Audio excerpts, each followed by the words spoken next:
Olá, galera. Hoje vamos ver Grécia Antiga, Sociedade e Política. A civilização grega é uma das mais avançadas que a humanidade conheceu e deixou um vasto legado. A posição geográfica da Grécia ajudou muito para que ela fosse um elo entre a Europa e o Oriente Próximo. A Grécia dividia-se em 4 partes: continental, peninsular, insular e asiática. Lembrando, a parte asiática eram as colônias gregas no continente asiático. O relevo montanhoso da Grécia dificultava a comunicação interna, prejudicando a unidade política.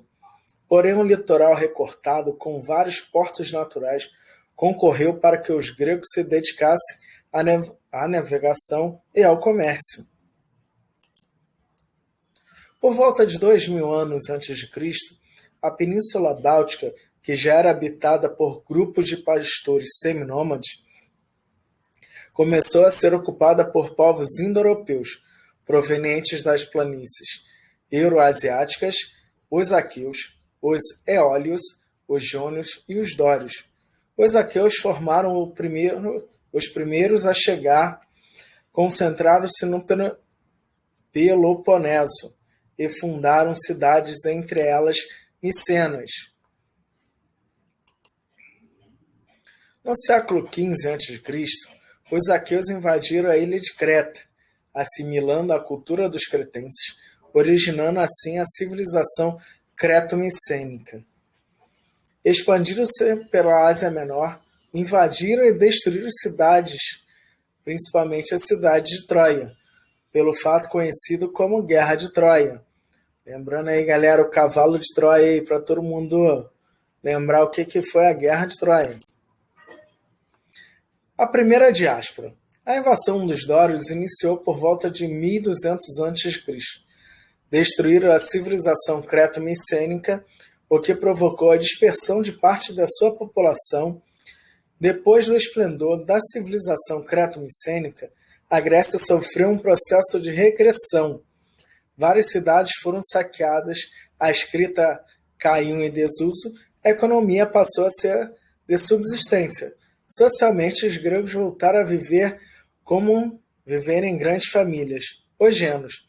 Lembrando, galera, quando houve a diáspora, quando praticamente toda a população da Grécia saiu daquela região, tudo ficou um pouco mais complicado. A escrita praticamente acabou, a agricultura, que começou a ter um pouco mais de agricultura, começou a ficar muito restrita, e uma coisa muito importante aí foram que as cidades, basicamente as cidades foram sumindo, foram desaparecendo, não tinha gente para ficar ali. E aí começam as famílias a viver nos gênos. A gente vai entender um pouquinho melhor o que são isso. Os gênos eram uma pequena comunidade agrícola no qual seus habitantes possuíam laços de consanguinidade e acreditavam que descendiam de um herdeiro mítico em comum. Essa comunidade era governada por um patriarca chamado de Pater, e os membros mais próximos deles formavam a aristocracia local. Galera, lembrando, se a gente for fazer uma pequena associação, o Pater seria o pai, e todos os outros seriam o que a gente chama hoje de parentes.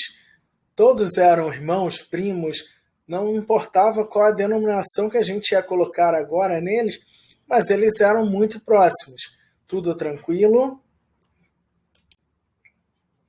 A polis é comumente conhecida como cidade-estado, uma vez que cada polis possuía ampla autonomia sobre si. A polis era marcada por autonomia política, econômica, jurídica, religiosa. E assim, a forma de governo adotada, os principais deuses venerados e os princípios de participação na política eram definidos por cada estado. Cada local definia como eles iriam tratar tanto da política, como da área econômica, como as suas decisões jurídicas e a sua crença religiosa, em quais deuses que eles iriam acreditar. não dependia de uma da outra. Cada local teria sua própria denominação.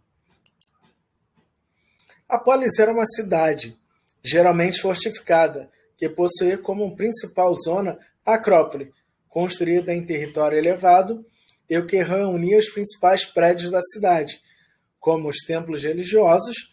O seu posicionamento em local elevado era estratégico, pois se pensava na defesa do local em caso de guerra. E aí, galera, a gente tem uma foto ainda com um pouco das características desse período. É uma foto atual, muito característico desse período. Todas as construções, as principais construções eram bem elevadas, porque se houvesse qualquer coisa, qualquer conflito, algo, invasão, todos aqueles que estavam em cima conseguiriam visualizar muito mais rápido. Atenas e Esparta, as duas principais cidades-estados gregas. Havia uma grande diferença entre a organização social e política de Atenas e Esparta. Atenas era uma cidade de navegadores, agricultores, filósofos e artistas. Foi o berço da democracia grega. Democracia, galera, é o poder de todos, onde todos poderiam participar daquelas decisões. Tudo tranquilo? E Esparta, por outro lado, era uma cidade militarista, aristocrática e conservadora.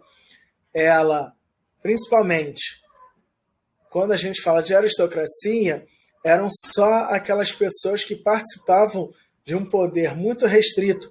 Poucos poderiam interferir nas decisões que eram feitas para que pudesse caminhar a política em Esparta. A educação em Atenas tinha o objetivo de formação completa do homem, nos aspectos físico, mental e artístico. Em Esparta, diferentemente, é uma educação que tinha como objetivo dar àquele indivíduo a perfeição física, coragem, disciplina para se tornar um soldado real. Mais característicos a gente vai entender um pouco agora. Esparta, eles estavam preparados para a guerra, Atenas preparado para pensar e decidir. Tudo tranquilo, galera? Esse é um grande diferencial. Isso nos ajuda a concluir que a Grécia Antiga não foi um império centralizado e com fronteiras muito definidas, como em outros povos da Antiguidade. Esse território e a sua civilização basicamente correspondem a um espaço específico, onde diferentes comunidades reuniam entre si características em comum, como cultura, religião e idioma. Tudo tranquilo, galera? Até logo, professor Guilherme. Um abraço, até mais.